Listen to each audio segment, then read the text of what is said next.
Welcome to Inside the Walls with William Pasquale, brought to you by Perner Frederick Commercial Real Estate.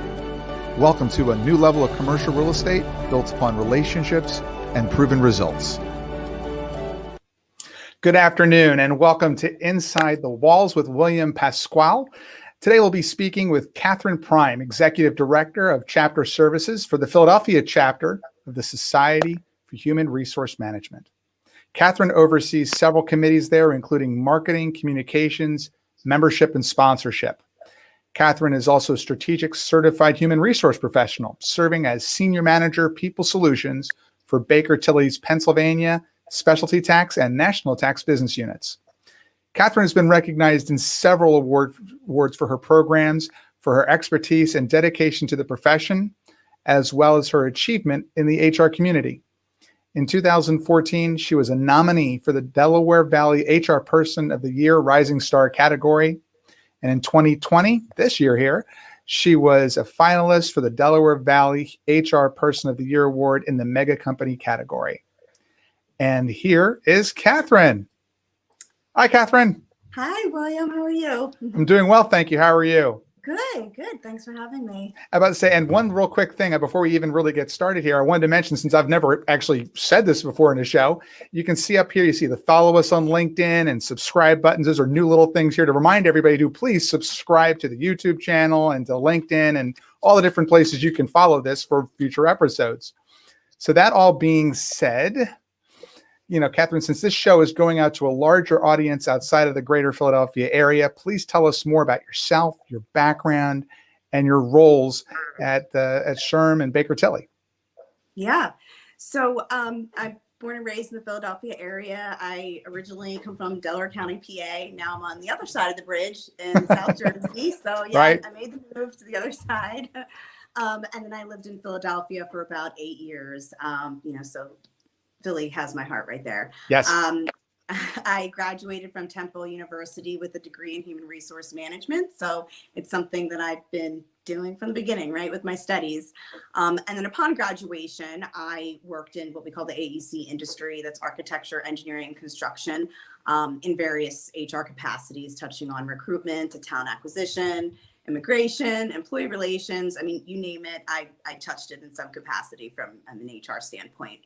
And then for the past 4 years, I have been at Baker Tilly, which is a national public accounting firm. We specialize in tax, assurance, and advisory services. And as you had mentioned, I'm a senior manager of People Solutions, and I support our whole state of Pennsylvania from an HR standpoint, as well as our specialty tax and national tax practices, which are nationwide practices. So I support them from an HR standpoint. And then in addition to my day job, not that wasn't enough. I know, right? Busy person. In addition to my day job, I also serve on the board of the Philadelphia Chapter of the Society for Human Resource Management.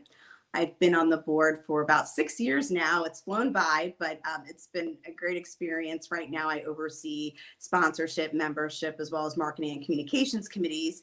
And then prior to that, I was a co-chair of our Emerging Leaders Group, which provides programming for those with 0 to 8 years of HR experience, as well as a co-chair of membership.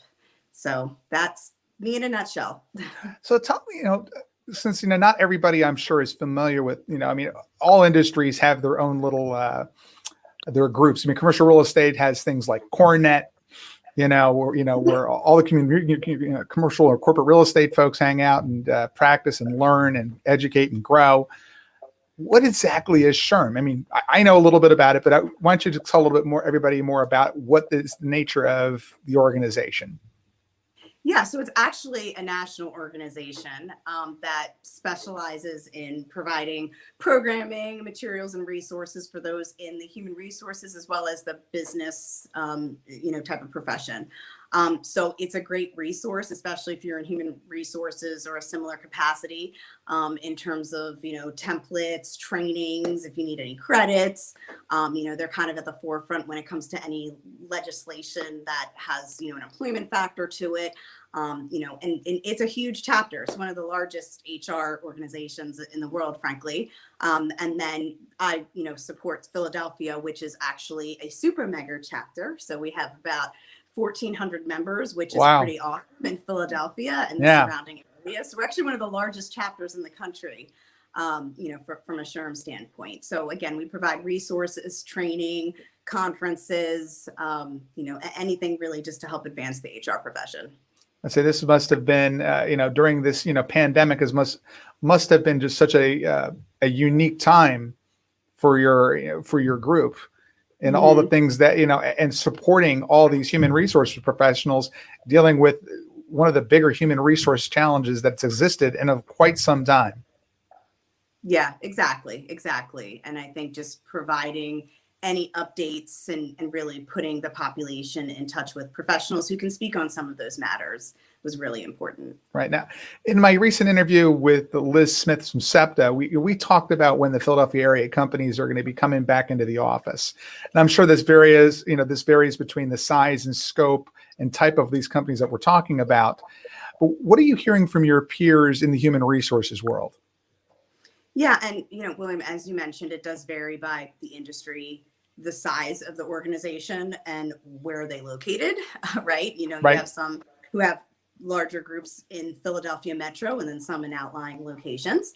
And then just the type of jobs and the nature of the jobs, right? If you're a factory worker, it's a little different, right? Than if you're, someone in the tech industry. Right. But what I'm hearing is that many companies have delayed the return to the offices and actually communicated that far in advance of some of the recent news and headlines that we've heard, just to give team members and employees an opportunity to plan in advance, right? Because many have been impacted in several capacities with this. So, I'm hearing some are returning in the spring of 2021, some are in the summer, some are looking at, do we go in a hybrid model? So I think that people are still trying to figure things out as there are more updates coming through.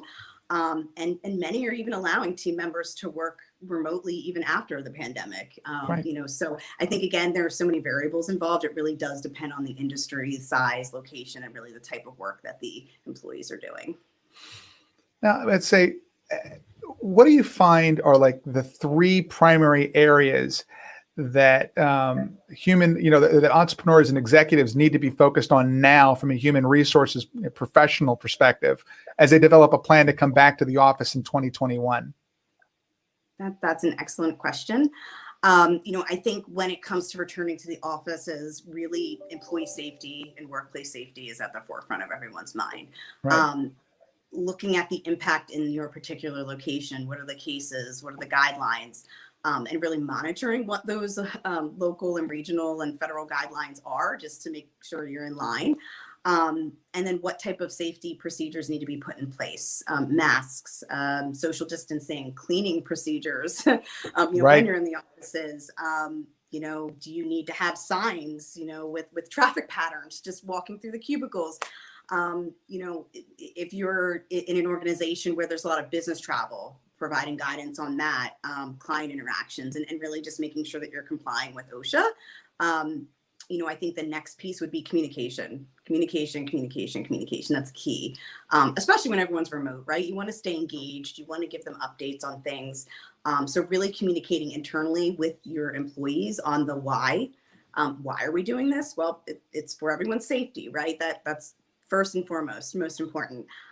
What has been done so far? What type of things have you put in place to address the situation?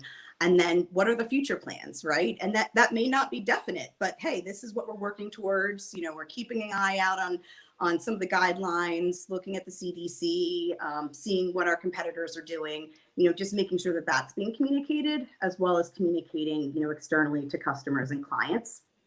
So that's number two. Yep. And three is really just a phased approach, which addresses that all employees have different circumstances.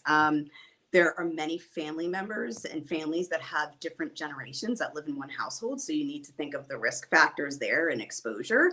And then there's the child care and elder care piece, right? There are many families who are caregivers. And right now, many schools are closed. They're in a virtual capacity, so there's distance learning. So Mine here too. Oh, yeah. Yeah, and it's really impacted people. So that's something you also need to consider. What are the situations that your team members are facing? So those are probably the top three things. Now, also in a few of my past interviews, we've talked about this topic of the hybrid workforce, which you touched on briefly. A combination of working from home or working from the office that has come up. What are some of the ways that you've seen that are effective in determining what is the best course of action for an individual company to take to see if the hybrid model makes sense for their business? Mm-hmm. What would you say would be some good steps of that process from an HR perspective? Well, I mean, I think what works for one company may not work for another. I think there are different variables involved. Looking at your industry and the jobs that are being performed, can their jobs be performed successfully at home, right? Like if you're in a tech role where there's, maybe not a lot of client interaction, can that be done, remote? Do they need specific equipment? That's another thing, right? Like, do they have the right setup at home to be able to do that? And then I think one of the biggest pieces too is having the team members involved in the decision process. Many companies I'm hearing are really embracing flexibility if they haven't already or prior to the pandemic, Right. Where it's really more of a back and forth discussion with the team member, making sure it makes sense for them as well as the business. And having them be a part of that process. So it could be, I want to work in the office 2 days a week and then the remainder from home. And then making sure that there's an agreement and a monitoring in place with that.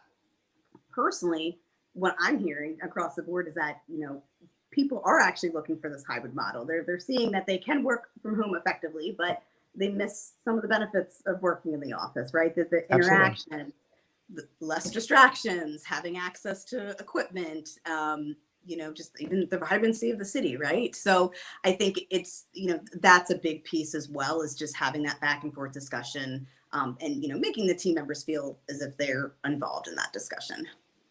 Now, also within that, you have, the question of the hours that people are working, because pre-pandemic, generally speaking, obviously people have different shifts, but in a lot of the cases, you had 8 to 5, 9 to 5 type, work timing for a large majority of people. And, between the, especially in Philadelphia, we have a large legal community. We have a large, medical, community here. So there, you had the specific hours that people worked. But now, since the pandemic has kind of turned everything on its head, people are working at all different types of hours. The question is do we ever go back to a traditional, do we think that a traditional 9 to 5 will be consistent going forward? What are you hearing? I'm hearing that it varies, to be honest. I think, again, it depends on the industry you're in and the customer base. Right.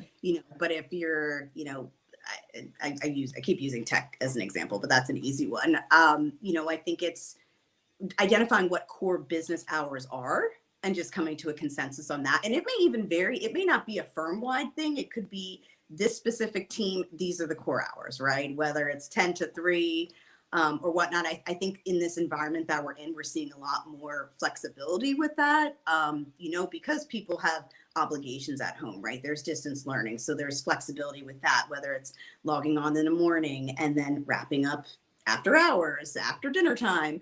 But I think it's really, working together with your team to determine what should the core business hours be, what makes the most sense, and then really just focusing on the results rather than, you're clocking in and clocking out, just being more results oriented. That's a great idea. Actually, if it's all about the results, then, what hours people work are not necessarily as important, because that obviously impacts everything from mass transit, from our conversation with Liz that we had, to what type of work, flexible work environments that need to be, put into place within organizations. Mm-hmm. So we have this little thing, on our show that we do. It's called Wisdom on the Wall. It has to do with what's your credo, words that you live by, things that are important to you that kind of get you moving and going every single day. What would that be for you? So my words of wisdom and words that I live by is live by faith. I think there are so many times, probably in our own lives, right, where you're presented with something and you're like, I don't know anything about this, whether it's a project and you're tackling it for the first time, or even just personally, right, with raising children and having to deal with that. So for me, it's really just, trusting in God, and that things happen for a reason, and just taking that leap of faith, right? And trusting that, okay, I can do this, right? Like, this was presented to me. It's a good opportunity. I'll take it on, and just really, living by faith. That's probably like the biggest piece for me. Wonderful. What great words of wisdom during this, special holiday season that we're in.